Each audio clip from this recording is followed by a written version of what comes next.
appreciate it. Thank you for, again, giving me the opportunity to teach. I always do love teaching, even if it's via Zoom. Of course, I'd prefer us to be face-to-face, but that'll be hopefully another time. So welcome. We can, like Nicole said, I have been teaching sustainable gardening classes since about 2007. I do love it. I do a lot of sheet mulching, and we'll definitely be talking about that today. So if you're interested in doing the rebate program through Solano County, I definitely encourage it, or just check out your local water agency as well. There is still some funding to be had for converting your lawn via the sheet mulching process. And the rebates seem to be pretty generous, which is nice. And depending on where you are, sometimes they come with some extra perks as far as water rebates for pressure regulators for drip irrigation, as well as sometimes you get the opportunity to work with a designer as well.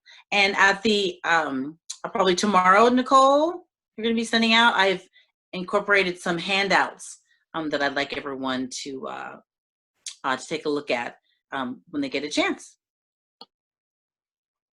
All right, let's start the show. And please feel free to ask your questions. All questions are good questions.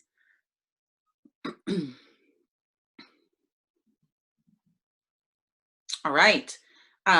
So Waterwise gardening, this is a great example of a great mixture of either drought tolerant California native or just plants that don't require a lot of water, things like succulents. This is a garden that I did a few years ago in Piedmont. We sheet mulched and planted this great little palette, and it was a great and fun project. Next slide, please.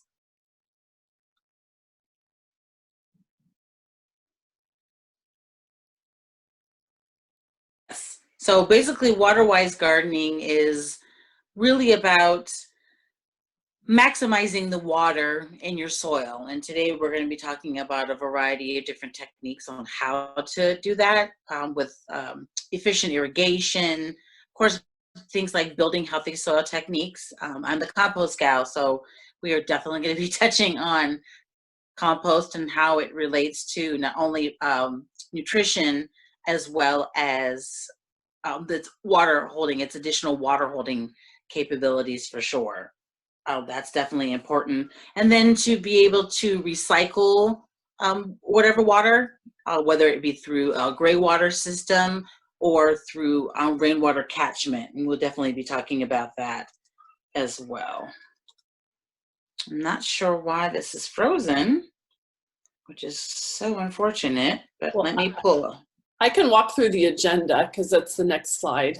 So basically, okay. The agenda is going to be the benefits of Waterwise gardening, compost, mulch, hydrozoning, bio-intensive edible planting, Waterwise plants, sheet mulching, water, and then drip irrigation, rainwater, and gray water. And a shout out, we will most likely be having a laundry landscape gray water workshop in December. Oh, fun. In Vallejo. We're planning one. All right. Okay, so I'm following along, so we can go to the. We're in compost now. Yeah, we're compost. Okay. So again, like I said, I am the compost gal. So adding compost to your landscape, regardless is whether you're doing, you're growing for food, or you're growing something that's going to be native, or you're putting in some new fruit trees or shrubs. Compost is going to be definitely beneficial for holding on to water a lot longer in the soil, as well as it helps to feed the soil underneath where your plants are, and it feeds that biology as well. And that in turn will provide a lot of other benefits, holding on to carbon, and of course, water retention. So there's a couple of different types of compost that we'd like to focus on. There is what I call basic compost. Generally, the best compost, of course, is the compost that you can make yourself. And if you're interested in composting, now would be a great time to start a compost pile, just for the fact that right now there's a lot of great access to what we call browns, which is generally a lot of dried leaves. So now this is the time of year that I like to go and collect the dried leaves and store them in bags or in buckets to kind of keep the balance of my compost bin correct. So it's always nice to have it. So in the summertime, when I'm adding a lot of wet and fresh food to my compost bin, I can have those browns to kind of balance it out. Now, say you don't have a lot of yard waste, but you're still looking for the same benefits of the compost, then the worm castings, which is the one that's listed on the right, could be a great option. Now, these are a little bit different. The basic compost on the left is going to be treated more like a soil amendment, so I can mix that in really any kind of ratio that I would like in with native soil or with potting soil, whatever you're using to grow with, depending whether it's a container or in the ground. But worm castings, they're more like a fertilizer. They still both have water holding capabilities. They still both provide nutrition.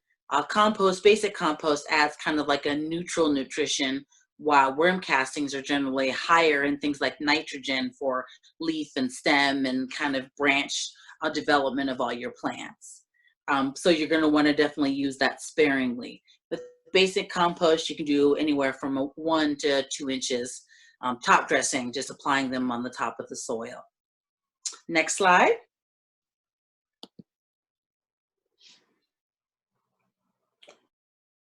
All right. Mulch is another great thing, and when used in conjunction with compost, whether or not you're going to be sheet mulching or not, adds those extra added benefits of that water holding capability. And of course, since all these materials, the compost and the mulch, are natural organic in nature, they will eventually break down and then help to kind of build that healthy soil. So if you have things like a clay situation, and you'll know if you have clay, you're going to dig a hole, you're going to pour some water in it, and you'll come back maybe in an hour and it'll look like the water never ever moved. I live in Martinez, so I have a sandy soil situation. So the minute the first drop of water touches the soil, it's going to immediately drain out. So it drains a fair amount of nutrition. So if you're looking to kind of increase the water holding capabilities of your sandy soil and the nutritional capabilities as well, and you want to kind of open up that clay soil and make it easier for roots to penetrate, as well as a lot of the organisms in the soil to move more freely around in clay soil, then adding things like compost and mulch really help with that. Now, there's a couple different types of mulch, and we're talking about coarse mulch right now. So that's usually a lot of just chipped up wood. I have a few examples here. There's things that you can be purchased. There's fir bark. There's also that brown chip. It's a recycled content mulch, where it's been chipped up pallets that are just dyed with a non-toxic dye. Personally, my favorite mulch is going to be arbor mulch, something that you're going to be able to obtain from a arborist or a tree trimmer.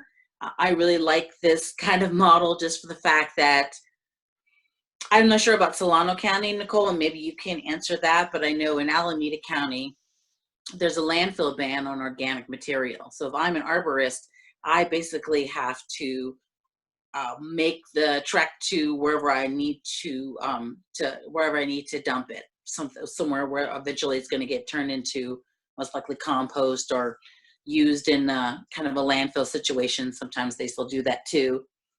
But I'm going to have to pay someone to do it. I'm going to have to take that time, as well as fossil fuels gas in order to do it. It'll be a lot easier if I happen to be in the same neighborhood where I'm doing work to be able to drop it off for free for somebody pretty much on my way back to the office. So when it comes to arbor mulch, I usually just call out several different arborists. The first question I ask them is, do they give it away for free? The second question is, how large of a load can I expect? If I go with a much smaller kind of company, I could probably expect anywhere from about 5 to maybe 10 to 15 cubic yards, usually the truck size. much bigger corporations and companies, they're going to have much larger loads. So if you have the land for it, then definitely try it. If you are looking for that free mulch, just please note that it is against the law for them to give you anything diseased or anything that has a lot of pests on it. I've gotten calls earlier in the day saying that they're going to have some mulch for me, and then I get a call 2 hours later saying, no, we found bark beetle, or we found, sudden oak, something like that. And so by law, they can't give it to me, and they have to actually dispose of it in a completely different way. So you can go ahead and get that stuff from them and feel really confident about it. Another reason why I like Arbor Arch is because, of course, it's free. Who doesn't love free? But it's a good combination generally of the leaves as well as the bark of the trees as well. So that's a little bit of nitrogen, that's that green part, and the carbon, which is the, of course, the wood fiber. And it really does a really great job of looking nice. Also too, sometimes with the dyed or the kind of homogeneous colored mulches, it's difficult to kind of maintain that beautiful one color look as well. Eventually leaves from your own trees are going to fall on it, leaves from your neighbor's trees are going to fall on it, and it becomes a new maintenance style, just trying to kind of clean that out and make it look nice. But with arbor mulch, it already looks like it's what it's going to look like. So as the leaves kind of fall down on it, it just kind of matches and mixes into your landscape. So that's a lot less maintenance and a lot less worry that you have to worry about. For coarse mulch, you're going to want at least a minimum of 3 inches. If you're trying to get rid of something pernicious, I would go a little bit deeper on with the mulch, because you really want to kind of choke it out, and then increase the weed blocker, which would be, I like to use cardboard for that. All right, next slide. And we work with Angel's Tree Care. They provide the wood chips for most of our installations because Antonio's great and he knows what we're doing. So he chops it down really fine. So it can, if it's in someone's front yard, it looks nice. And then also chipdrop.com is another one that I've used personally at my house, and I've been happy with it. But when I've received it through chipdrop.com, I've got bigger branches and stuff, but I'm super hippie, so I didn't care that it wasn't, all the same size. Right. And I guess when you go to purchase the mulch, you're probably going to want your pieces to be about 2 to 3 inches long. Is always a really good size. Anything smaller is going to break down a lot faster, and then everything bigger doesn't really kind of lay the way it really should. Even though it may take longer to break down. Generally, when the pieces come out kind of big and chunky, that just means the arborist needs to take the time to go ahead and resharpen all the blades. And then that's when it naturally kind of gets to that kind of 2 to 3 inch length. So there's fine mulch as well. I generally like to use fine mulch around things like annual edibles, just because sometimes the coarse mulch, the wood chips, they can be a little bit too thick, and they can hold on to a little bit too much water. And since annuals are more fleshy, they're really kind of susceptible to too much water. So straw is a pretty good medium between that. You're going to use about 1 to 2 inches of a kind of a straw mulch, or even like a fine mulch. There's things like the cocoa hulls. It's kind of fancy thin mulch. A lot of people like them around edibles. Just be careful that because it is the hull from the cocoa bean, so that's chocolate. So if you have dogs, that might be something that you might want to avoid. And then of course there's pine needles. Pine needles are great, especially around plants that crave acidic soil. So you can use them around your citrus. You can use them around things like camellias or rhododendrons. Of course, things like blueberries as well. And then the last one I have are just leaves. The nice thing about when your leaves fall from your trees, as long as, you can spread them out if you think they're a little bit too deep, but that makes a great little mulch, and it has everything that the plant needs. So as those leaves that fall down break down, they end up just recycling straight through, and your tree or your shrub takes that up again and recycles it through. I think that's pretty awesome. Next slide. Hydrozoning. I thought I got ahead of myself. Hydrozoning is grouping plants together by their water needs. Also, kind of grouping them together by their sun and shade needs as well. So full sun plants go together and they have a certain requirement of water. Shade plants go together and they're going to have a certain requirement of water, generally a little bit less water than the full sun folks would. But it's really going to save you things like plants. It's going to save you when it comes to things like pests. If I were to plant, say, a succulent, actually I'll go a cactus and a tomato plant together. Of course, if I water for the cactus, the tomato plant is going to die, and the opposite will occur if I try to water for the tomato. Then that would be too much water for the cactus. So by grouping them by water needs, you're saving some plants, and then also you're not having your plants kind of stress out when they are in the wrong condition and they're in their too much water, or even not enough water. That can stress the plant out. And then a stressed out plant is easy prey for any kind of pests or diseases that may want to come and feed on it, for certainly. You can get a smart controller, and I know some water agencies do have a rebate for this specifically. Depending on how high-tech you want to go, you can go really high-tech. There are things with GPSs, with weather stations on it. So if there's going to be a prediction of rain in the coming hours, when your irrigation is supposed to turn on, your irrigation won't turn on. There are soil probes that connect it that do the same thing. If the soil is already wet enough, that the irrigation won't turn on as well. So you can nerd out as much as you possibly as you want when it comes to this type of technology. You know, they've got things that you can do on your phone. They got the whole 9 yards. So I would definitely check that out for sure. And then of course, then you can program them to hydrozone in different zones. So when you're planting things, your annual edibles together, maybe your fruit trees that need more of a deeper water, your succulents that need some water occasionally, but you can hydrozone specifically for that too. Next slide, please. So I always want to talk about edibles, even though we're going to be doing a fair amount of talking about kind of drought tolerant plants. But there are great ways to maximize your water when you are growing edibles. And I want to talk quickly about biointensive gardening. It's not really a new concept. They've been doing it for a long, long time. I was at Greece, Latin, and China, but it was kind of perfected in France and then brought here to the States. It's just the idea of just kind of abandoning the concept of that row culture where everything's kind of evenly spaced and then nice little rows. The idea being kind of growing things kind of on a triangle, or growing things in much closer quarters to each other.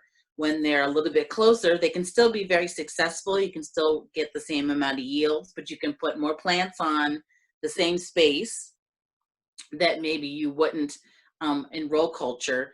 The plants that are grown close together, they have mutual benefit of kind of crowding out any potential weeds that may try to pop up. They can hold on to water a lot longer as well. So there's really a lot of benefits. John Jevons, and I believe in the one of the handouts that I have, it's a reference list, a lot of books and some websites. And John Jevons, he is the guru for the biointensive movement.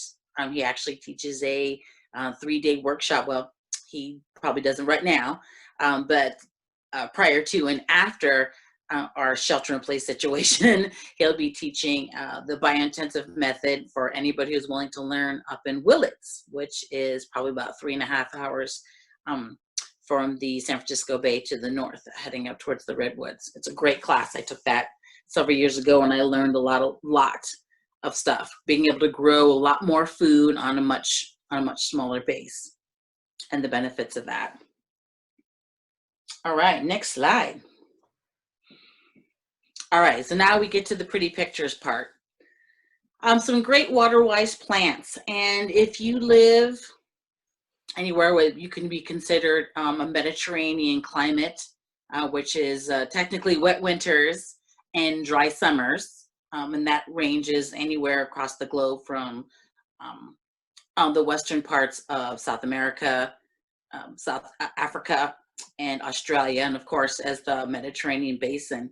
But there are still several, so you're able to kind of really mix and match those plants in your landscape. So feel free to do so, you know, and if you're trying to add interest or certain colors and stuff like that, a lot of them are drought tolerant. So just be sure to check for that.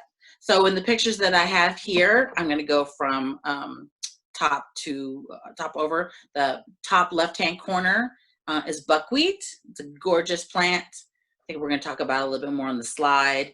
There's mallow to the right of that. Our state flower in the top right corner, the California poppy. Below that is penstemon. In the middle on the bottom is what they call the fried egg plant, Matilda poppy. And then the one on the bottom left-hand corner is the Mexican bush marigold, a very gorgeous shrub, very aromatic. Some people liken the smell to lemon pledge, but I think it smells better than that. Next slide. Yarrow.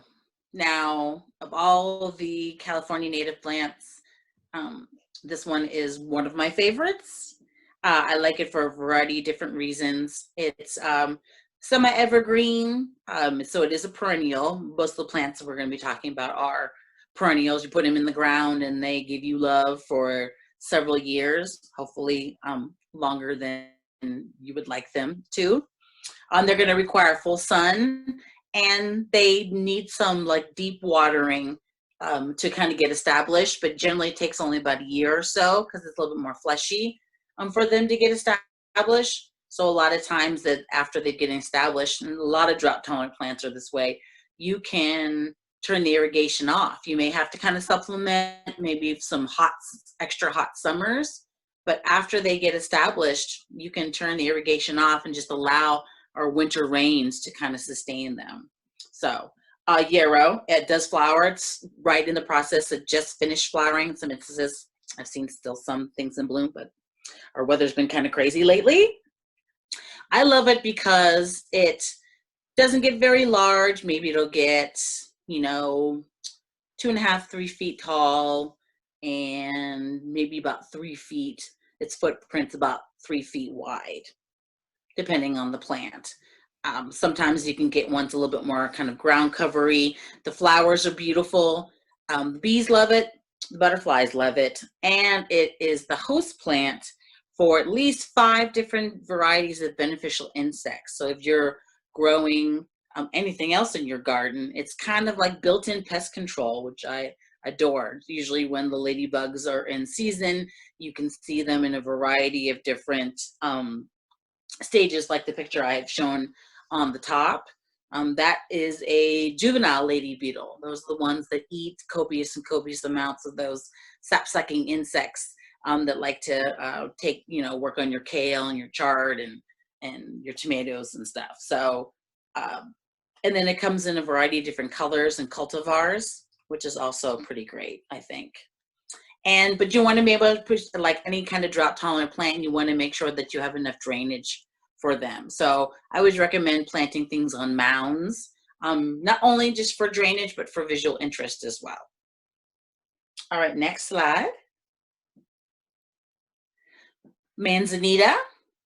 This is an evergreen shrub, and fortunately, it comes in different forms. I can get a very large manzanita kind of shrub sliced tree, or I could get a small shrub, and there's also a ground cover version of it as well. It has, the bark is very interesting, that beautiful red kind of peely bark, and then the manzanita itself produces a very small bell-shaped flower on it.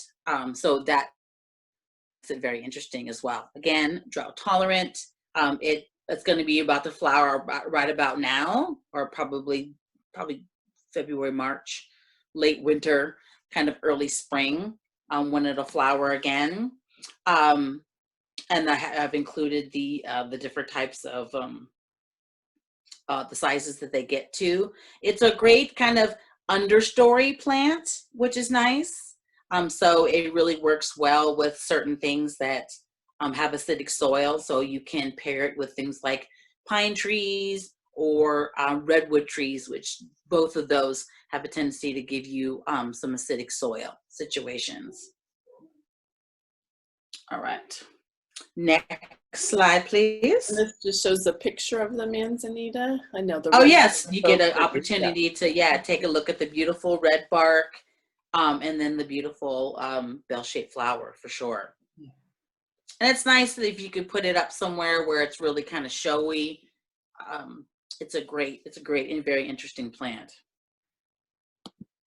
Next slide. The California lilac.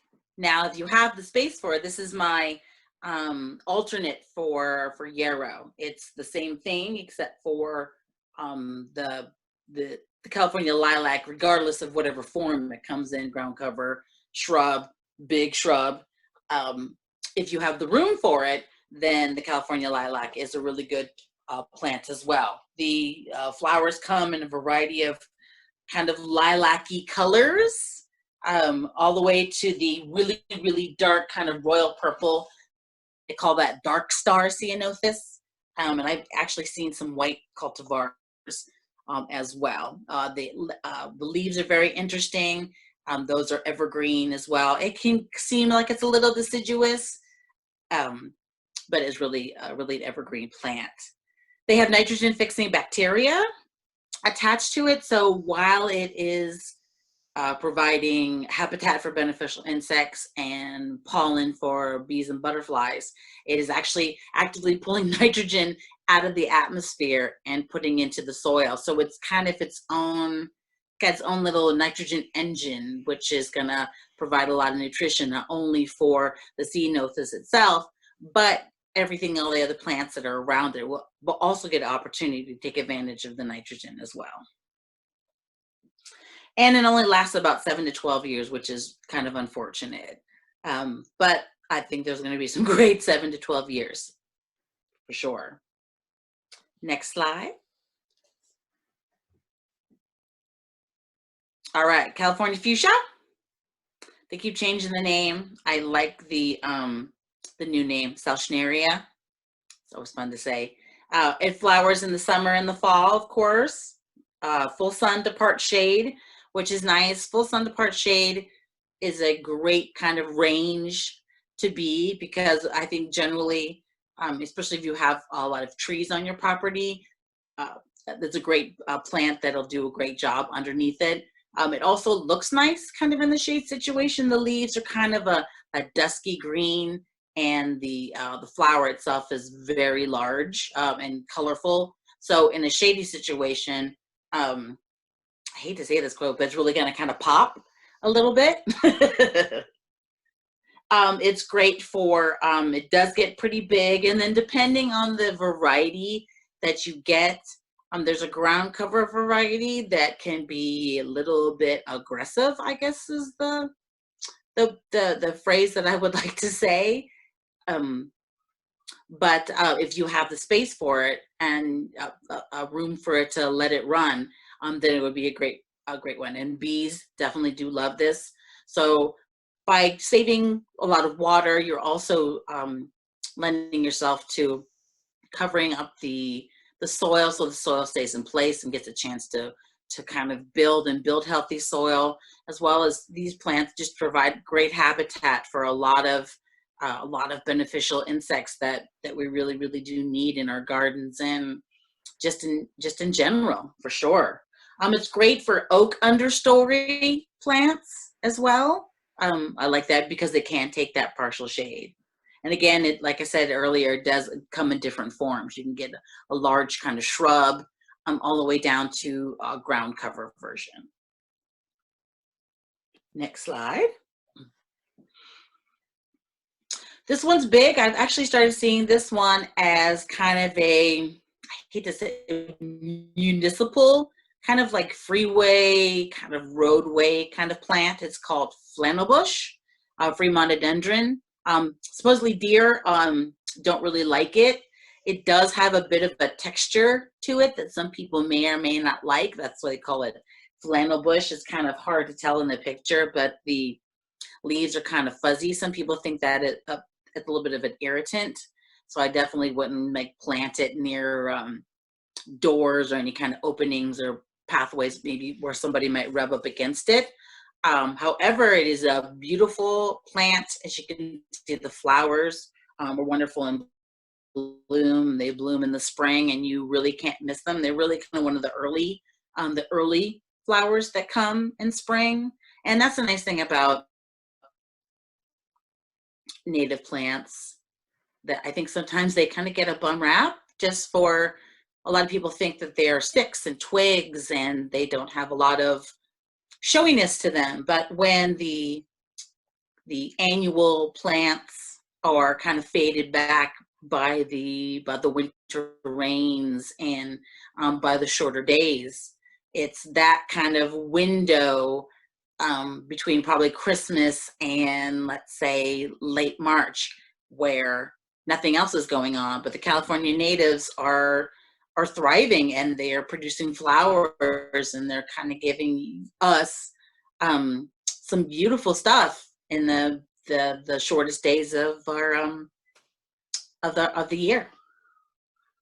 All right, so full sun is a great thing for slopes. So if you kind of have kind of an incline situation, this would be a great kind of slope thing, not only as a feature plant, but of course the opportunity to hold on to the soil so the soil stays on the slope and doesn't start cascading down. Next slide. The blanket flower, Gaillardia. It's not California native, but it is a drought tolerant plant. The main reason why I love this is because I definitely love the color. You can't go wrong. It's more of like a ground cover kind of situation as it blankets the ground. However, it blooms, it's probably blooming right now, early summer until the first frost. So you can expect a long months and months and months of bloom, which I think is really great. And it does really, really well in hot areas. And you just have to provide it with a little bit of drainage as well. And butterflies like it. You can't go wrong with that color. Next slide. This plant's a little controversial, but I still kind of like it.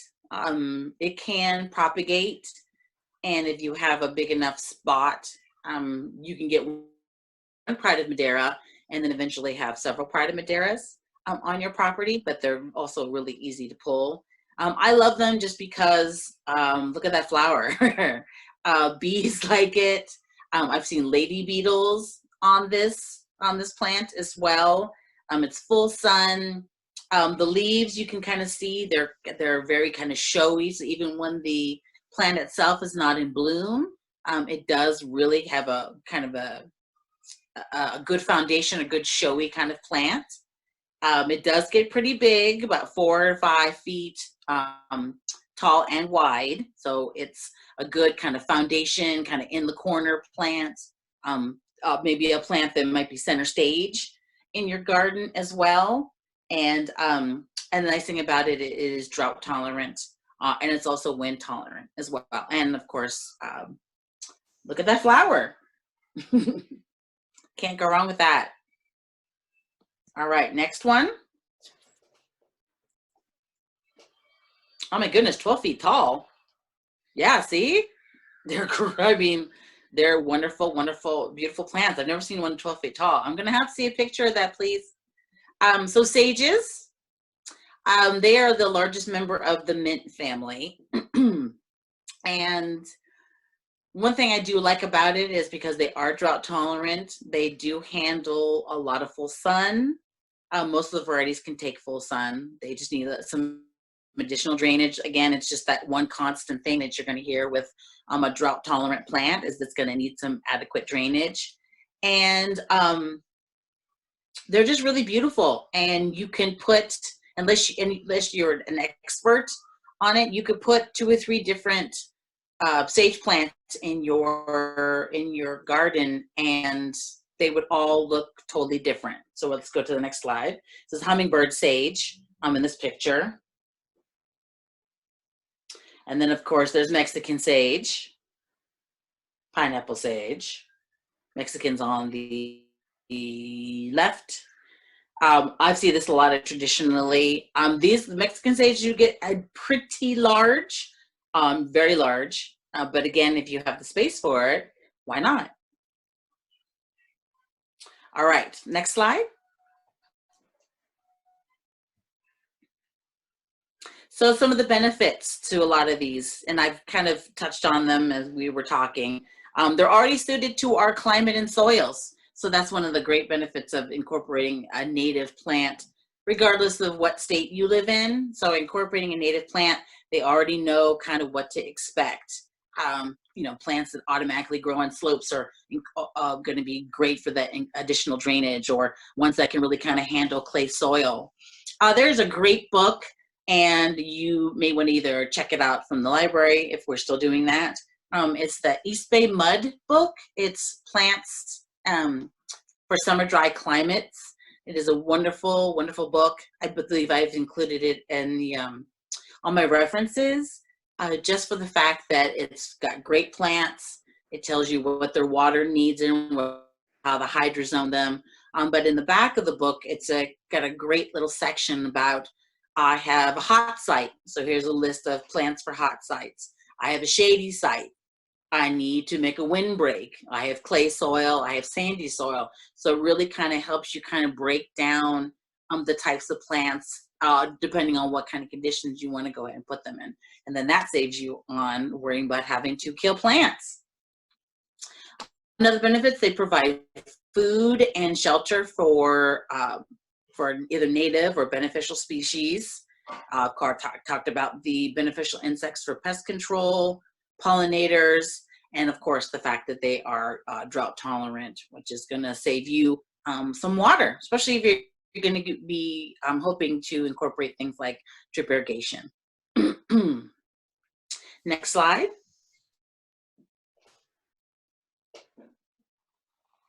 Oh, I see other questions coming in. Keep those questions coming in. Thank you so much. So most California natives are drought tolerant plants. Like I said, they prefer to have that good drainage, and you can utilize that by creating mounds. And when we talk about sheet mulching, we'll talk about how that's possible. Even if you're not trying to sheet mulch, it's just a question of getting some soil and increasing that and planting right there on the mounds. The term that we always like to use is they don't like to get their feet wet.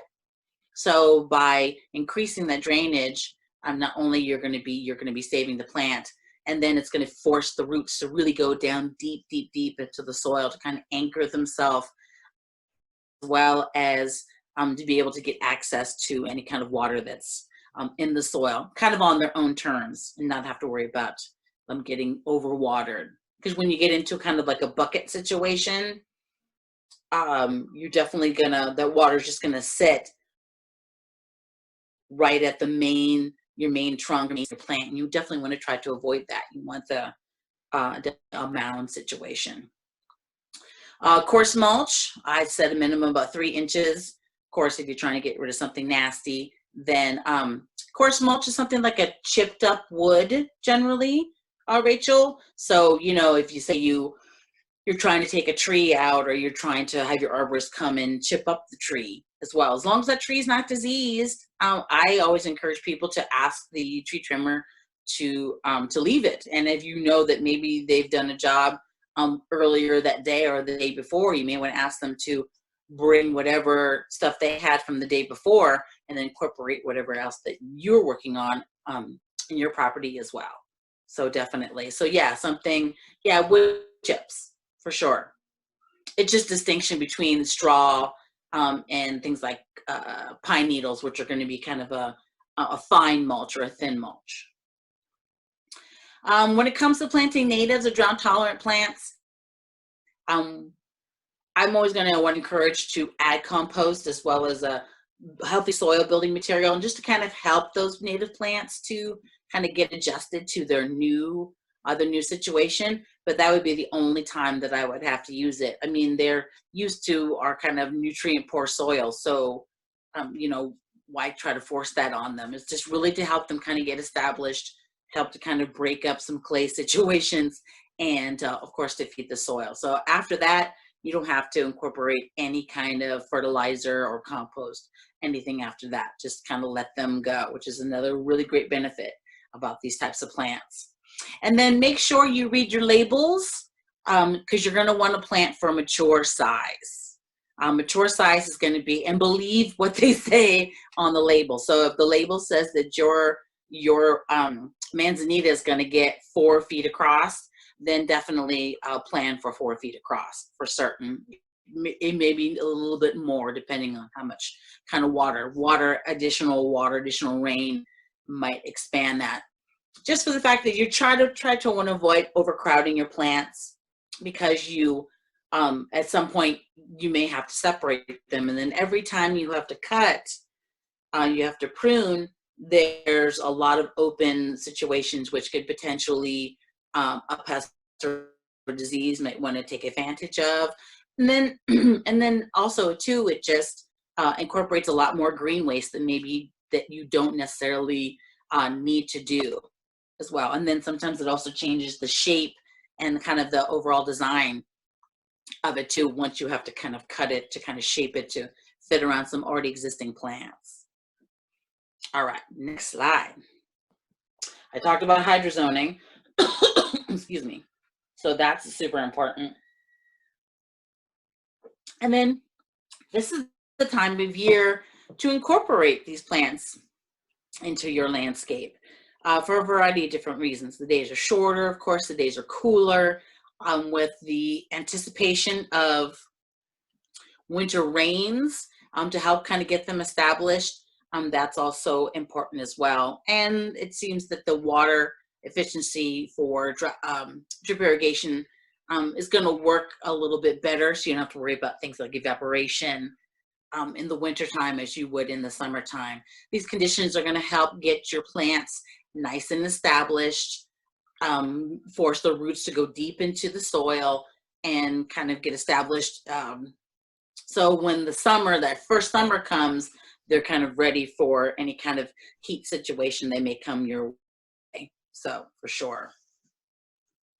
And there's a lot more availability at this time of year at your local nursery for your drought tolerant, your California or your native plants for sure. So you're going to get a little more variety than you would maybe in the summertime, where a lot more is focused things on edibles and succulents and things like roses, fruit trees, stuff like that. Next slide. Speaking of succulents, very different varieties, of course. They look beautiful. Excuse me. Some of them you may be familiar with. Chicks and hens in the center. I love that arrangement. I cross that pretty much every couple of weeks, and it looks exactly the same. And I think she may turn them out and give them away. And there's a different kind of, there's calico, which is below that, one of the paddle plant, sedum, which is on the far left. That's been through an Instagram filter, so that is not representative of what it truly looks like in real life, but it is very beautiful. There's things, sedums are great for rock outcroppings, walls, stuff like that, because they're so small. Next slide. They have beautiful flowers. You may recognize it. It was growing in conjunction with that Pride of Madera picture. So they grow really, really, that's a really great example of hydrozoning. Next. The nice thing about succulents is you don't really have to, of course they need to be watered in some instances. You want them to be kind of plump and juicy, I think is the term that we that we like to use. So sometimes, and if I'm planting something on a mound, I may put a succulent towards the bottom, or excuse me, to the bottom, or to the bottom and offset from it. So whatever's getting watered on the mound, that water will eventually drain, and then the succulent will be able to take advantage of it while not necessarily having to give it its own direct irrigation. I always find that it seems to work really well. You know, succulents, not too much water, of course, because too much water in a succulent is definitely a water killer. We definitely want to try to avoid that. All right, sheet mulching, yes, Nicole? Okay, cool. So sheet mulching. I always like to describe sheet mulching as the perfect marriage between cardboard, compost, and mulch. And the picture that I showed you, the picture that I'm still looking at for some strange reason, is part of the sheet mulching process, where we laid cardboard as our weed blocker, of course, compost to help build healthy soil and hold onto water. Mulch is also for that weed suppression as well, and of course for holding onto water and building healthy soil.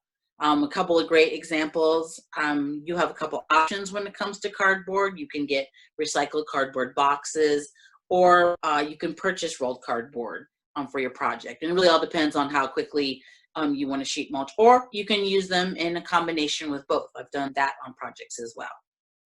Next slide. Sheet mulching promotes healthy soil and healthy plants. It's great for kind of unused areas. So if there's like a weedy patch or just a bare patch of bare earth that you're not really sure what you're going to be doing with it in the future, you may want to consider just sheet mulching it. And sheet mulching it, allow it to build healthy soil and kind of keep the soil in place.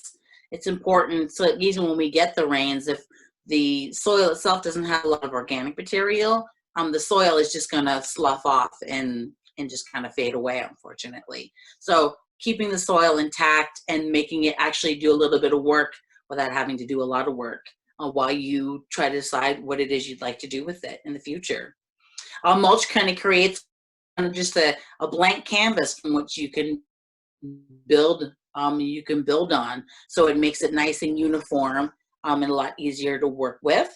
It definitely saves you money, water, and time, just because it's water holding capabilities. You're not going to have to water as often.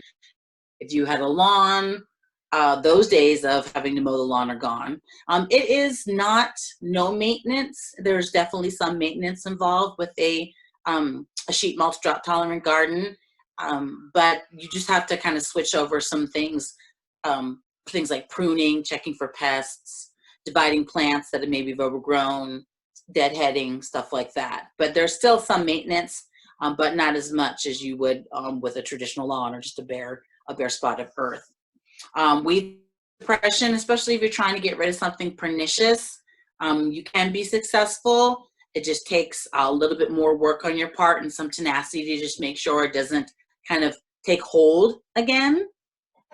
We talked about minimizing erosion, and then it can protect the environment. As you see, I could see some examples. I talked about using arbor mulch as an option, as opposed to, maybe going out and buying, because you're pulling that kind of out of the waste stream for certain. The use of recycled cardboard is also another great benefit, taking that out of the waste stream and using that to build healthy soil.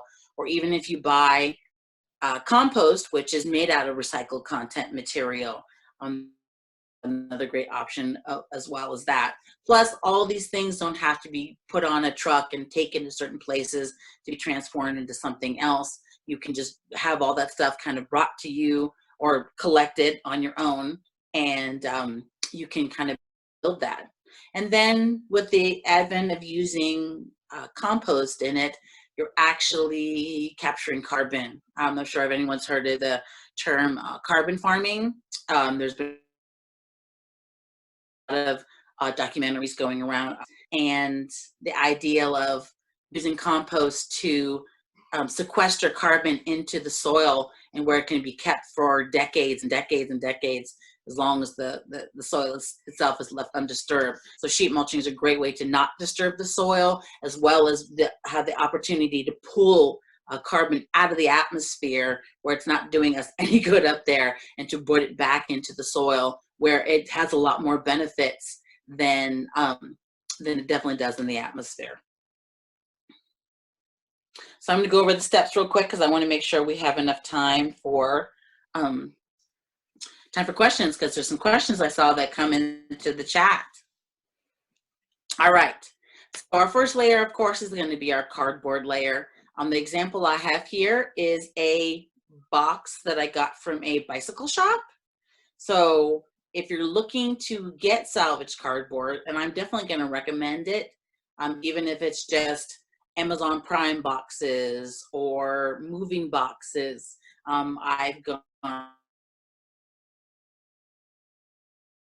to things, place, of course, like Trader with so it's furniture stores, appliance stores, bike shops. They all have great cardboard boxes that you can use. You can, of course, purchase rolled cardboard, and that ranges in price, usually anywhere from $50 to $100. And then you have to use a little bit more of the rolled cardboard. So if it's something that you want to kind of incorporate together, then I would definitely recommend maybe get some rolled cardboard for the parts of the yard, and then utilize some of the salvage cardboard along the edges, because there are some that needs to be done when it comes to sheet mulching as well. But again, I'm always proponent of getting yourself recycled boxes. It may take a little bit, but do last a lot longer. And if you're trying to go with fashion, then you really can't go wrong with a recycled box. You're going to want to overlap these boxes by 6 to 8 inches, or over the cardboard by 6 to 8 inches, to kind of create a really, really good cover. The nice thing also about recycled boxes is because of the gaps in yours, you're really forced to do a really, really great job of overlapping, and then that instances kind of 2 or 3 layers, which is really great. Something. Next slide. Compost. There's a big pile of compost here. Apply that right on top of the cardboard.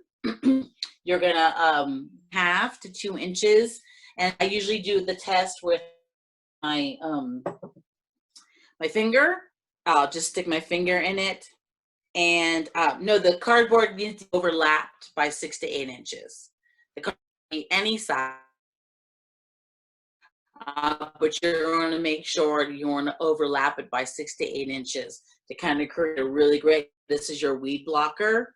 So you want to make sure you don't want to make sure there's an opportunity for light to penetrate through, because that's all it takes in some instances with some weeds, is just that one opportunity for light, especially something like Bermuda grass, for sure. 1.5 to 2 inches. So I'm just going to stick my finger in there up to the first knuckle, and that'll give me a good indication of where I am. But as you spread it, kind of have understanding about how that looks, and then whether applying it evenly enough, for sure. And then I guess, like I said earlier, if you're planting, and then of course it's going to build that healthy soil as well. Hold on to water, which is another great thing to kind of help your plant get adjusted to its new home. Next slide. Good old mulch, about 3 inches on the top of your of your compost layer. This is where your irrigation tubing should be. Because when you put your mulch itself is going to protect the Oops, Lori, we're losing you. Uh-oh. And yeah. Video just to see if that would help with the audio. And I figured we could turn the video back on when the slides were finished. Okay. So you turned it off. Got it. Okay, so is that helping? Still here? Nope, we can't hear you. Am I cutting out? Yeah, you're cutting out. What's going on?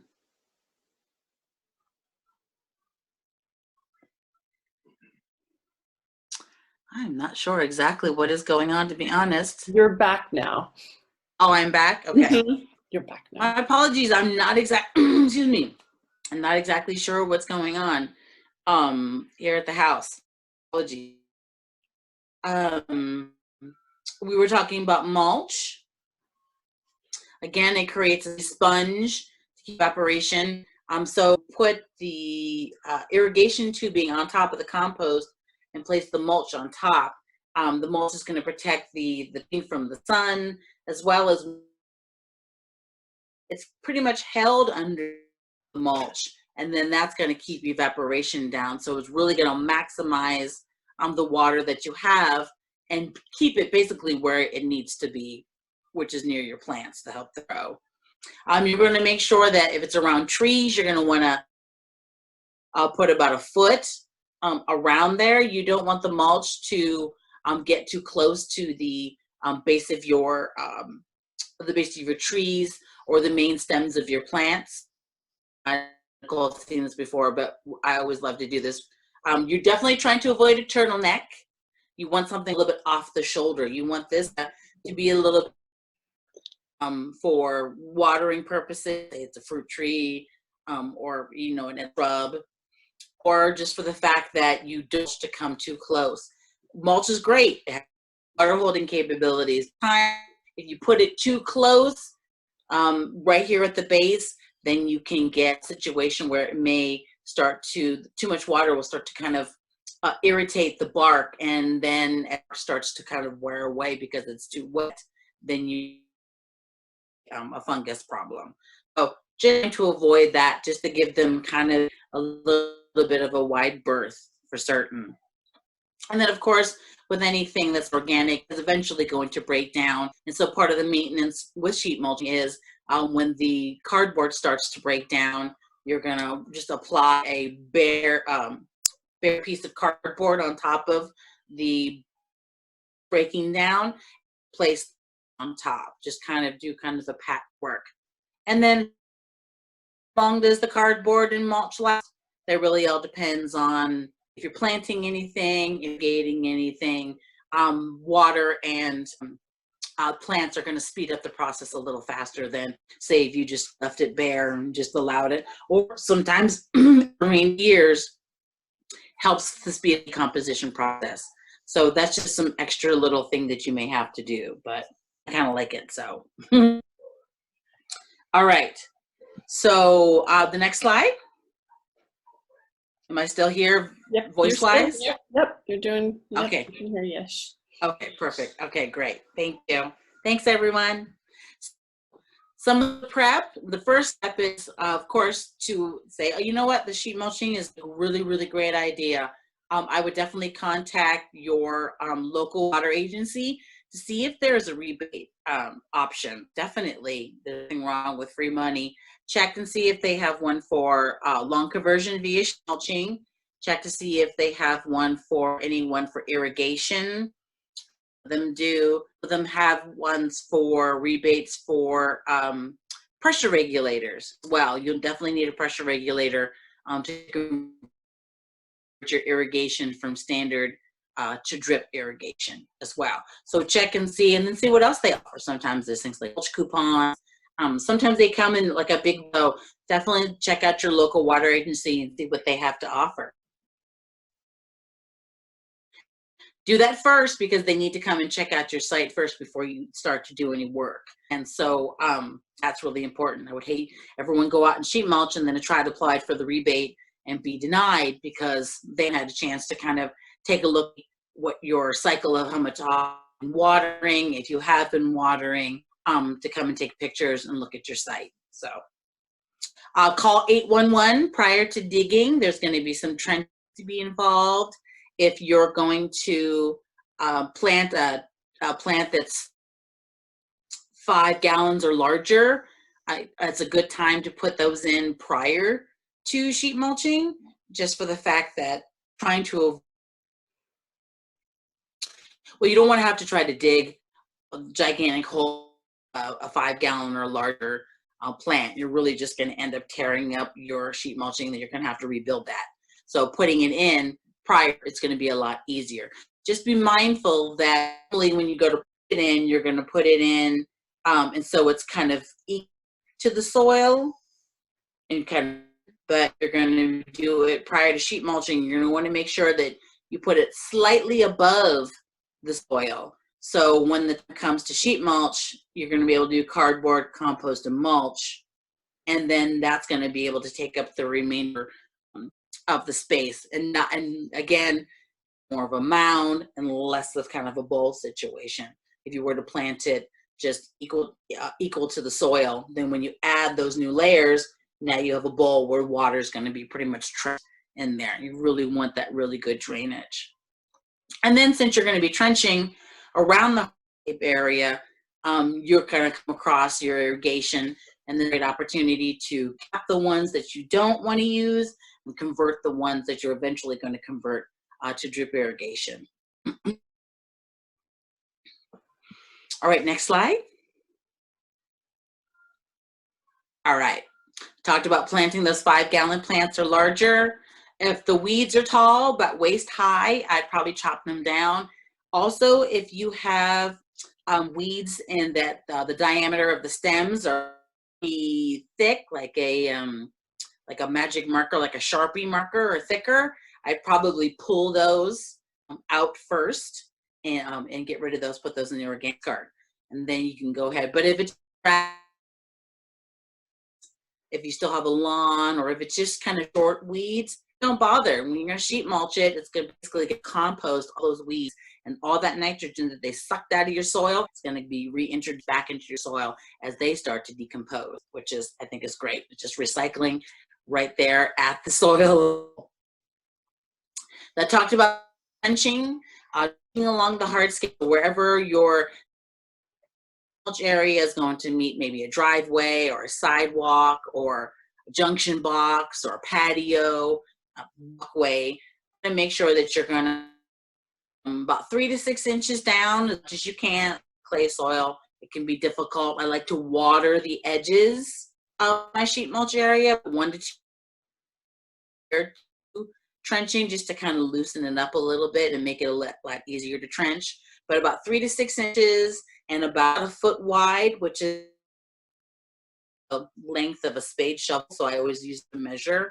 And then I'm going to want to do that at a 45-degree angle. So this is my sidewalk, and I have my trench at a 45-degree angle. I can bend my cardboard down at a cardboard sits a lot easier, as opposed to if I were to make it more like a precipice, the cardboard can buckle. But I'm also going to put it down at an angle. If there's something that's a runner weed is going to attempt to try to get through, it won't be able to get through in this way. Also, trenching is important as I start to add my materials, cardboard, compost, and mulch. Now my hardscape or my sidewalk or whatever and my sheet mulch are going to be equal. If I don't trench, it's going to be cardboard, compost, and mulch, and then the mulch has no choice but to start to spill over onto the sidewalk, where it needs to be right here in order to suppress those weeds and water a lot longer. So yeah, 45-degree is going to, 45-degree angle, 6 inches down, about 1 foot width. I've got these chunks of soil, so now what am I going to do with them? And then if you look at the picture, I've created mounds. Visual interest, drainage. A lot of our landscapes are flat, so it's nice to kind of create these things. Or if you're not interested in that, you can just lay everything even across the landscape that you're going to be sheet mulching, and then mulch on top. But mounds are always fun. You can go ahead and sheet mulch over the top of the mound. So when you do that, especially if you're using something like cardboard boxes, you want to kind of take the mound and put your boxes lengthwise down on the mound. I'm not going to want them to go across because they could get puckered and kind of bulk up, but you want them to lay flat. So lay them kind of long ways down on the mound, even if you have to do kind of several layers up here. It works a lot easier, and it definitely works a lot better for weeds on mounds. All right, next, just a quick before and after shot. This was a garden I did in El Cerrito. We got rid of ivy and juniper. The before it was after they had removed the plants. And then we did a great little drought tolerant garden. She wanted some kind of dead plants as well as some great drought tolerant plants. Next, gray water. So since we are in the picture here, that we are possibly conditions in the future. Unfortunately, am I breaking up again? You were starting to, yeah. But Can you hear me? We can hear you now. Okay. Gray water. So gray water, the nice thing about it is there's a couple of different systems that you can use. Are be able to pull water from, say, from your shower in order to do that. However, you're interested in doing gray water from your washing machine, that's called the laundry to landscape model, where the water from your washing machine is used to irrigate your plants. Generally, a lot of perennials. Some people like to do it with annual edibles, but that's entirely up to you. It's a very easy kind of process. There's just a great little infographic about it. And then if you can go to the next slide, we're gonna go ahead and talk about it. When are you hosting your gray water? As you said, next month? We're looking at December, the third Saturday in December, but that hasn't been confirmed. Just have to check out but yeah, we're looking at possibly December 19th, but we still have to confirm the date, but it'll be up on our website once everything's confirmed. Sure. Are you working with Gray Water Action for that, or? Yes, we're working with Gray Water Action for that one, and yeah, so it's going to be modified to keep everybody safe, but yeah, we're still moving forward with the workshop. Yeah, they're a great organization. They, at the time prior to sheltering in place, were offering kind of a workshop model where if I wanted a gray water system, then I would be the host. I'd pay for the supplies, and then we'd invite several people over to my house, and we would install a gray system that day. So that's also a great option. We did laundry to landscape. The nice thing about laundry to landscape is it doesn't require permits anymore. Gray Water Action used to be the Gray Water Gorillas. They used to do it kind of underground, but now we don't have to anymore, for certain. So it's from the washing machine is the laundry to landscape, non-permitted. From the shower, you definitely do need a permit for that. Soaps will have to be adjusted, some sort of non-phosphate soaps that you'll need to use as well. And then phosphates, they do have a tendency to kind of make the soil a little bit alkaline. So you may want to try to, especially if you're growing something like edibles, you can use or old coffee, no cream and sugar in it, of course, to kind of bump up the acidity. This is also a great opportunity to use some of those pine needle mulch, and as well as that, to kind of increase the acidity for that. That would be great for edibles as well.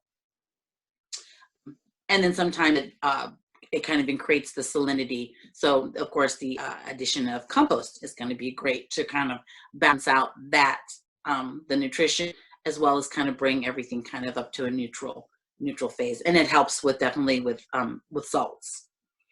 Gray water to be used right away, so it's kind of an on-demand type of thing, and so you can't store it because it does have a fair amount of bacteria in it. And if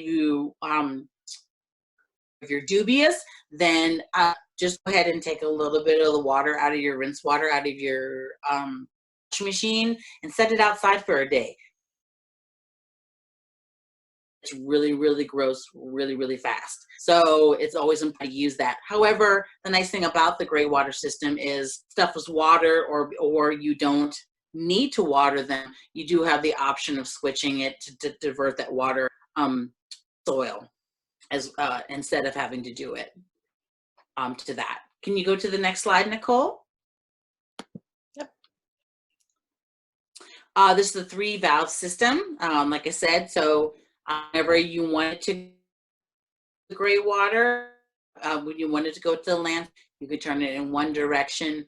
If, say, you're doing maybe something like a bleach load, or maybe you're washing something that you don't want to get something gotten on your clothes that you don't want to incorporate into your, you also have the option of switching it over to the sewer, and then the water can go there to be in order to be treated. So that's a nice thing. You're not completely locked in when it comes to that. So that's one of the great benefits. And then you can get, depending on how old your washing machine is, I be able to get about 10 to 30 gallons of water per large load, 5-gallon buckets. That's a fair amount of water, and that's a pretty good savings, especially in things like the summertime, when a lot of water needs to be, especially for the nibbles too.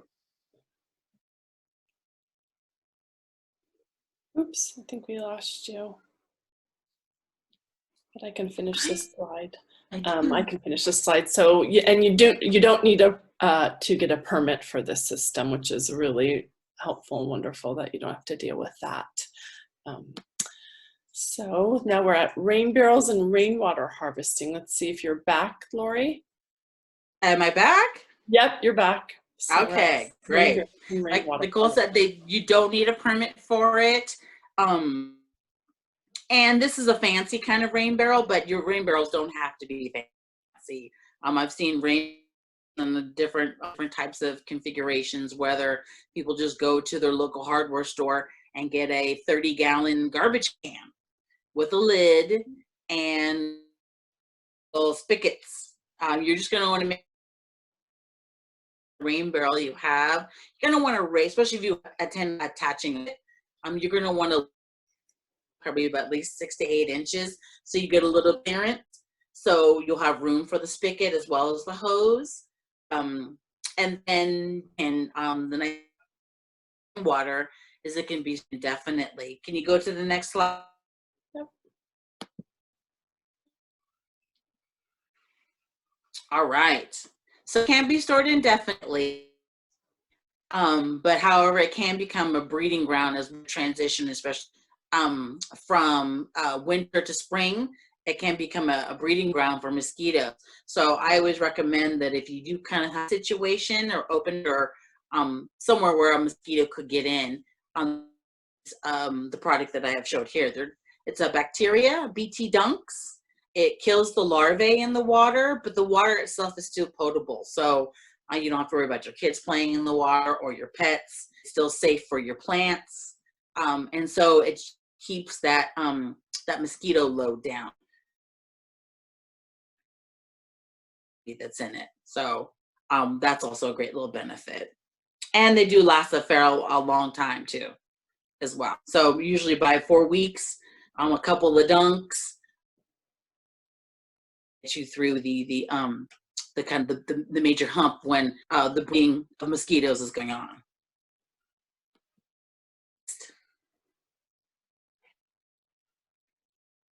So drip irrigation. Now, I am not a plumber. I generally don't work too much with PVC. I'm not a really big fan of, if you can, and if you're kind of handy, more power to you. But when it comes to converting from standard irrigation to drip irrigation, I always find it easier to convert it at one of the heads that I don't need anymore. I use it by incorporating drip irrigation conversion kit. It comes with a pressure regulator, comes with a filter. So all I have to do is just unscrew, say, a spray head and replace it with that, and then I can connect 1/2 inch being off of that and then work my way through there for my irrigation, which is nice. And it's just really quick. Like I said, you don't have to be, there's not going to be any sawing of PVC or no gluing and anything like that, which is kind of nice. Just a little Teflon tape to make things kind of sealed at the excuse me, at the 1/2 inch. Next slide. Just some quick bits about the how-to for irrigation. Talked about capping the ones that you don't want. And usually 1/2 inch seems to be kind of standard irrigation, even though some ones may be 3/4. Be able to find out what size you need. Cap the ones, again, using a little Teflon tape to really seal and get a wrench in there to really tighten it. And then converting the ones that you don't need or want, which is going to be really beneficial. I talked about laying the emitters and hose underneath the, underneath the mulch layer, which is kind of important. And if you have questions, you may want to consider going to an irrigation supply store. There's Urban Farmer. They're pretty much everywhere. There's Ewing. They also offer things like classes, and they have all the parts that you could possibly need. I've been to Urban Farmer a little bit more, and it's even like a situation where you could just go with a picture, depending on what kind of their service area hours are, and or monitoring the guidelines for shelter in place, of course. And you could take a picture and say, I want to do this, this, and this. And they're going to give you exactly what you need. I've gone in there and asked a litany of what I think are odd questions, and they have just completely helped me out. So it really helps really to kind of do that process. And my friend Chris says irrigation is just like Legos. You just make sure that the connections are there and that there's no leakage, and use that Teflon tape. So if he says that I can do it, and if I can do it, I'm not really mechanically inclined at all, but anybody can do it, of course.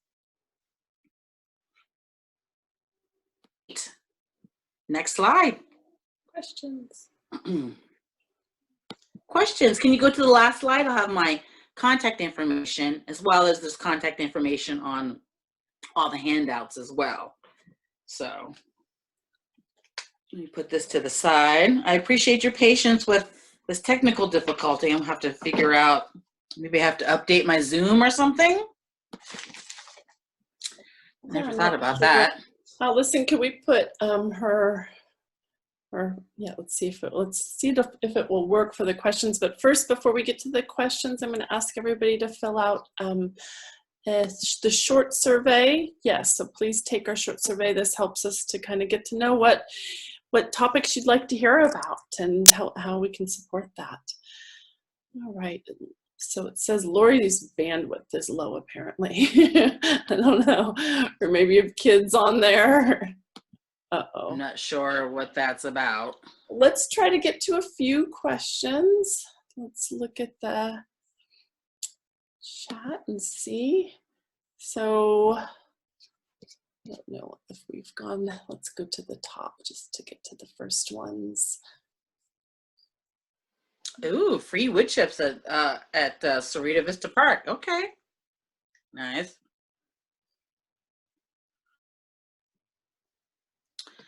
The question, I think I threw most of the questions, but can you plant sheet mulch and still plant native flower seeds? You can. It's just a question of you're going to have to most likely mix those seeds in with something like some potting soil, move the mulch back, and then kind of create a space for that. You can't just sprinkle it on top of the mulch. You're going to have to act as if you're going to, put a plant in the ground. But yeah, you could definitely do that. Do poppies or any kind of native flower seeds. Absolutely. The nice thing about that too is, especially if you're incorporating already plants that you've already planted into the sheet mulch. The nice thing about it is a lot of people are kind of anxious. They want that large growth. They want everything to kind of fill in.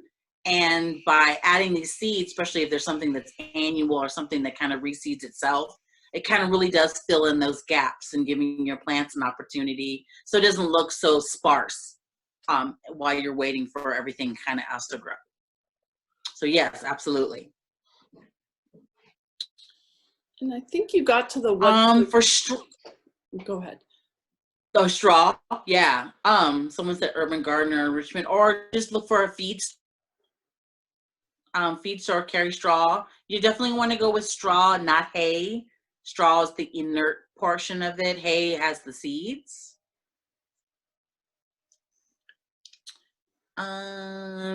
Oh, that's Aeonium is the variety of succulent for that. The yellow bush looking plant succulent.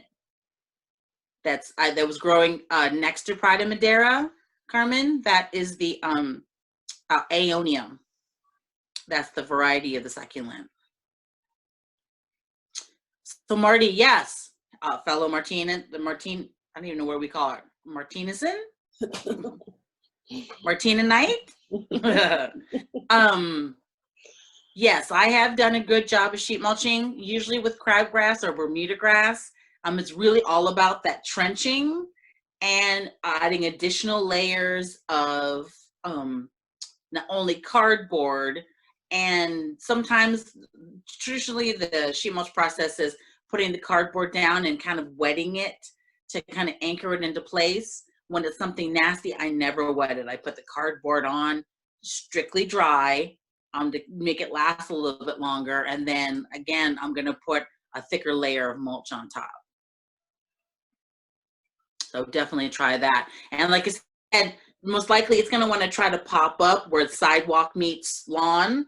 So by giving it a good trench, sometimes I put usually these smaller boxes, or I can dismantle a smaller box and use the portions of the lid. I'm going to put my regular cardboard down, but I'm going to kind of also add some additional small pieces of cardboard to kind of either double layer it even in the trench if I can, to try to accommodate, to keep that runner from going, because that's what it really wants. It's going to head to where the light's going to be, which is kind of on that edge. So if you can really block that out, that's going to be really beneficial. And then just be on the lookout, because if you have crabgrass, chances are one of your neighbors on either side of you has that crabgrass, and that may be where it's coming from. So sometimes it might try to come over the top from another yard. So you're going to have to kind of pull it off and make sure it kind of stays. Really great recommendation for that is, if you're trying to avoid encroachment from your neighbors, is to plant something that has a very fibrous root system. My friend likes to put, oh my goodness, I can't remember what the name of it is. It's a member of the daisy family that has very, very fibrous roots. And she's going to plant, she usually plants them along the edge. So fibrous that Bermuda grass can't even get through. So even if you've kind of controlled it by sheet mulching, you may want to consider planting something with real fibrous roots right along the border to try to avoid any more encroachment from either the top or from underneath. Lori, what was the name of that plant that you said? I'm trying to remember. Okay. I'm trying to That's no worries. Just if you send it, you can email it to me, and when I email people, I can put it in there, because this is a big ongoing issue for a lot of people. Right. I'll definitely, even though I'm answering this question now, I will add that question specifically to the blog. Yeah, that's great. For certain, because I'm sure there's other plants that I can find in the interim that I'd like to include. But it's I'm not even thinking about it because I won't be able to think about it. No, it's fine. Oh yes, Norma, are you still on, Norma? The Sauchnaria. And say the common name. Say the common name too, for everybody. A California Fuchsia. Yeah. Yeah, it does kind of inundate. Yeah, you have to kind of dig it up. It can be very, very aggressive. So I would say try to pull it up and if you can kind of pull it up and like sheet mulch up to the edge of it, so it might still try to grow over the top, but if you can control, you have to pull the whole thing out. And even then it'll still kind of try. It's like an attack toupee. So even if you sheet mulch all the way up to kind of the edge of it, it's still going to want to try to grow kind of over the top. So yeah, pruning it whenever possible and trying to pull as much of the root out as you can to kind of control it and keep it in a specific space is going to be it's going to be an option for you. So Norma wants to get rid of it, but then here's Martha's like, I've never been able to get it to grow. I know, right? I think Norma and Martha, if you live near close to each other, you guys have to have a conversation. Yeah. Because you may be able to help each other out. Let Martha come and help herself, and Norma can just reap the benefits of it. All right. So sorry about the video and the audio. My apologies. Can you use fine mulch like straw as your top layer for sheet mulching? For sheet mulching, for mulch, for straw, I probably just use those for edibles. If you wanted to incorporate that as your top layer for kind of a perennial on top of a coarse mulch, you could do that, but I would not replace it as a layer. I would just add it on top. So I would still utilize, if I'm going to be using a coarse mulch, still those 3 inches, and then put a straw on top of that. But I wouldn't substitute a layer for it. You definitely need all that mulch. Is the city giveaway compost as safe as buying from a nursery or hardware store? It can be. It really all depends on the municipality. Generally speaking, I find that sometimes the city stuff is not all the way cooked. So if you can see it in a pile, if it's still kind of generating a lot of heat, that generally means it hasn't been completely decomposed. And if it's still a giveaway, I might still take it, but then I would take it, if it usually comes in a bag sometimes, I would find a bare spot, kind of out of a way spot in my garden. I'd open up those bags. I'd dump the compost that was given to me. I'd spray it with a hose, and then I throw a tarp over it and let it sit for a couple of months and give it opportunity to kind of cure, to kind of finish up any last minute composting, because that's why it's still hot. That means it's still actively composting. So a couple of months will give you a great opportunity to let everything else further break down, and then you can use it, no problem. Okay.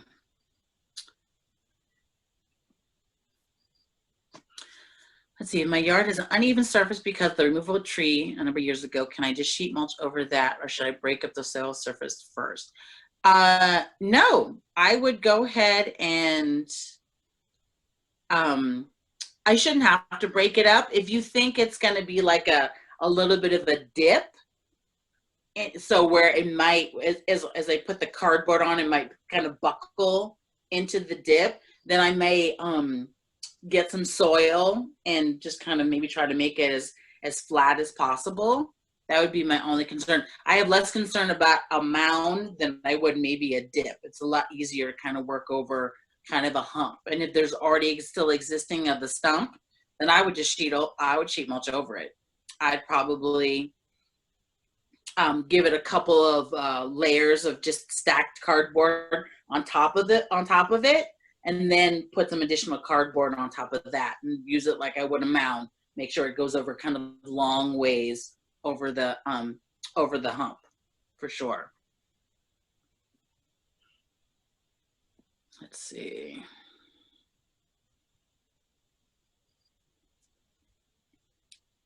Do you want me to read him? No, I'm sorry. I'm just trying to read through it before I have a cardboard layering in my side yard, too narrow to grow anything but weeds. So I'm just trying to keep the weeds out, mostly Bermuda grass. My apologies. I have a thick layer of cardboard and then a layer of bark chips. I did not put the compost layer in since I'm not planning to plant anything in that small area. Should I still add the compost? all I'm doing to do is suppress weeds.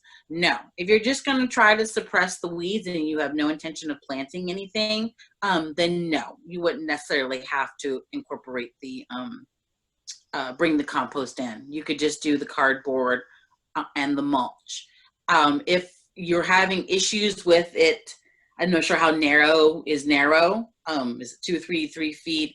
Sometimes with Bermuda grass and in narrow spaces like, I hate the name of the hell strips, those little spaces that are on the sidewalk. Sometimes you have to dig out a lot of the soil in order to really kind of get, because otherwise it gets too moundy. It gets too much, especially if you're incorporating a lot of the soil as part of the mound. So sometimes you kind of have to pull out a lot of stuff because it does have a lot of Bermuda grass. Unfortunately, it not only could it not go into the organics cart, it actually has to go into the garbage can to go to the landfill.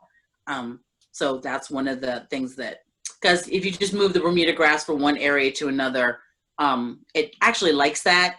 Bermuda grass is kind of tough. You can chop it and it comes back to life, and then you move it, and then it's a new space for me to grow through it. I'm just going to go ahead and grow up through that. So you may have to kind of move some soil in order to try to kind of keep it kind of flush to whatever edge there is surrounding that. I hope I said that well. All right. Can you use you can use the trenching material to even out. Absolutely. If you don't want to do any mounds or anything like that, then yeah, I think that would be a great use for that. Gray water for watering edible plants. Traditionally, everyone says that gray water should be used for perennial plants only. I personally have used gray water for growing edible plants. It's just really about making sure that it touches the soil and not the leaves and the fruit. So that would be my, and that's always the biggest issue. And then incorporating, of course, some compost because it's going to still have a fair amount of bacteria. I've tried a variety of things to kind of filter it in the ground. They require what they call a mulch basin. So if you were to do that, you would have to kind of create a mulch basin close to where you're going to be growing the edibles, so they can still take advantage of that. And then the mulch is going to help filter out any particulates from like your clothing, as well as the advent of just the way the soil biology is to kind of work on any potential bacteria that's come off because of food, or with me it's usually soil and stuff. So I just recycle that right back into soil to soil. And Lori, the Gray Water Action recommends like berry bushes, fruit trees are fine. It's just not the leafy greens or strawberries or root crops, right? So those are the ones that we don't use the gray water for, but all like the perennial vegetables, but berries, that kind of edible is fine, just like leafy greens and stuff. So the HOA, yeah, I can see that. We're trying to change it. Yeah, trying to change it. You know what? Up until about 3 or 4 years ago, the HOAs were not allowing for long conversion via sheet mulching, and that all changed as well. So I think it's just a question of a lot of pushback from the homeowners in order to maybe try to incorporate something like that, because especially here in California, that is really good water. I mean, still really good water that could be used to irrigate food, especially things like food. Especially it's important for us to try to incorporate as many food crops, I personally think, as we can in our landscape. It's just so wonderful and tasty. Let's see. You know what? My any kind of rainwater collection systems for teeny tiny yards. Mine is a 5-gallon bucket underneath anywhere water comes off my roof, and I've been known to dash out in the middle of a rainstorm to switch buckets out. So it's entirely up. You can make it as low tech as you want. It's entirely up to you. So yeah, you can definitely try to collect as much rainwater as you can. We're supposed to get rain this weekend, hopefully. So hopefully that'll make a, yeah, so put your buckets out for sure. I'm sure there are there any local irrigation stores in Santa Clara County? I'm sure there are. I know Urban Farmer is not in Santa Clara County, but you may want to check with Ewing, or you can just Google irrigation supply stores. Generally a lot of, you know, there might be like a Rainbird store or something that's associated with a major company for that. Of course, I mean, there's always the option of your local hardware store where you can get some good information as well. Let's see. Shorewing, yes. Was that it? I think so. I think we got to all the questions. Oh, awesome. Yeah. Are there any other questions? Do we have do we have time to do a live question? Sure. If anybody has one? If anyone has one. Or if see how well my internet still holds up. catch me quick while I still have internet. Sure. If you want to raise your hand, you can come on live and chat with Lori. I don't. Oh, here's a raised hand. So here we go. We're gonna. I'm gonna unmute you, Susan, and you might have to unmute yourself because I just unmuted you, and sometimes it takes a minute. There we go. Hi, Nicole and Lori. Hi, I have Susan. a question about creating an organic garden. You know, Sure. I've done some of the installations with Sustainable Solano, and I know we're using things like cardboard, and you talk about using coffee grounds, you know, to acidify the soil a little bit. My question is, how do you personally feel about putting non-organic materials, you know, like cardboard, whether it's been bleached or whatever, or it has ink on it, or using non-organic coffee grounds to go into, you know, to help the soil area for your organic garden? Just curious. Sure. Well, when it comes to cardboard, I generally like to just use the brown boxes. I won't use like a large box that say maybe had, usually those large boxes that maybe like TVs or any kind of electronics like printers and stuff like that, just because I'm not sure what the inks are. Generally speaking, I think those are probably either going to be possible lead-based inks, really on the safer side, but for the cardboard, I'm a little bit more easier accepting the fact that the inks on your traditional cardboard box are, they do a lot of things with soy-based inks. So that's why I can use things like newspapers in my garden as well.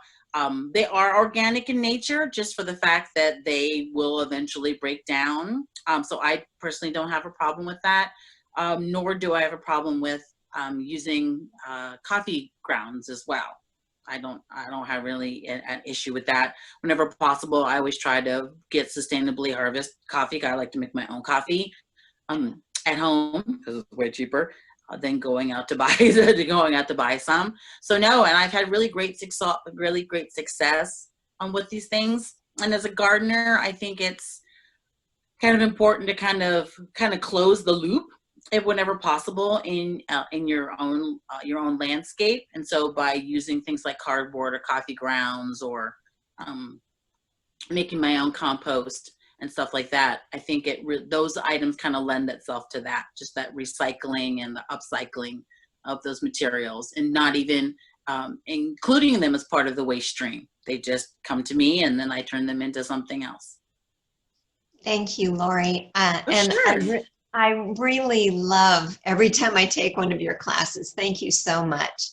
Oh, you're welcome. No, thank you for joining us, Susan. I appreciate it. Thank you for the questions. I love questions. I mean, I told Nicole, I said, it just keeps me on my toes. And if it's something I don't know, then I get to go into research mode and I get to find out about something new. I mean, there's always a great opportunity to learn more about your gardening, learn more about gardening, any kind of new techniques and things, and then try to experiment. Definitely experiment in your garden. It's fun.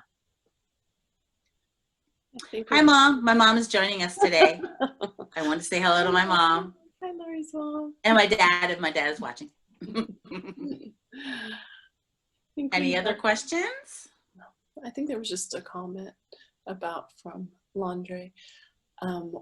Organic coffee grounds are the only kind I use in my garden. I restrict the food that goes in my worm bin to organic produce and newspaper, which the worms thrive on. And everyone has different views. We just had a class on Saturday, and it was, one gardener was very interested in taking all the tape off, and other just leaves it, and they're very permaculture, or so everybody has, it's the stuff that we live with, right? So, right.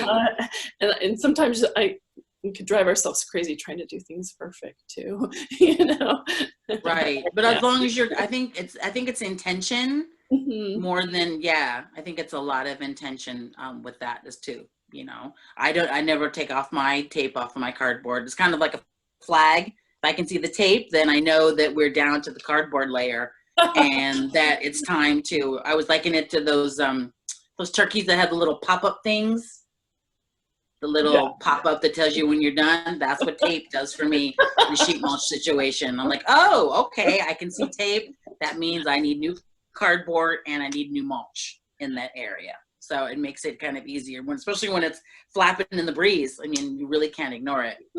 I just saw a question come through the chat. Yeah, about coffee grounds. Let's see. Oh, yes, I do.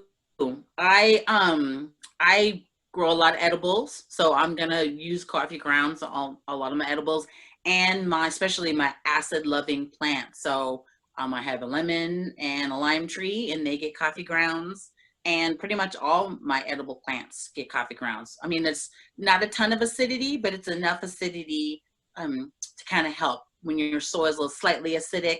It makes it easier for you to be able to, your plants to be able to draw nutrients from the soil. So, and coffee grounds, again, is a really great way to do that. So if there are any more questions, I think oh.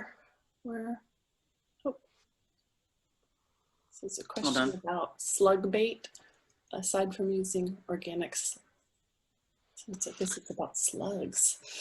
I would not use sea salt for controlling snails and slugs. If you're going to use a kind of a bait or something that's going to keep them away, I think if you're going to use something toxic, the least toxic method would be incorporating something like Sluggo, which is iron phosphate. However, I'm a huge proponent of trapping them. Get like a shallow dish, even just like a lid from a jar, and putting some beer in it, some cheap beer. Need the expensive stuff. They don't deserve really the expensive stuff either. And they're going to be attracted to it and drown in it. Or going out at night and hand picking them and taking the fight to them, pretty much. And I don't believe Pride of Madera is native, even though it is gorgeous. I don't believe it is a native plant. And Lori, on that note, I didn't even realize it's 12:30. We're approaching 12:30. Oh, goodness. We were supposed to end at noon. Oh, no. Oh, we were. Oh, my goodness. I know. Such a party. I apologize to you. I was, for some reason, my mind shifted and I had 12:30 in my mind. So thank you. I kind of had 12:30 in my mind, too. So, I don't know. My apologies. Thank you so much for all the questions. Yes. And like I said, Nicole's going to send out some handouts to you. All my contact information is on there, so please feel free to contact me if you have any questions. And thanks again for Sustainable Solano for having me. Thank you, Lori. Thank you. Having me here. I appreciate it. Thank you. Have a great day. Thank you. Everyone have a great day.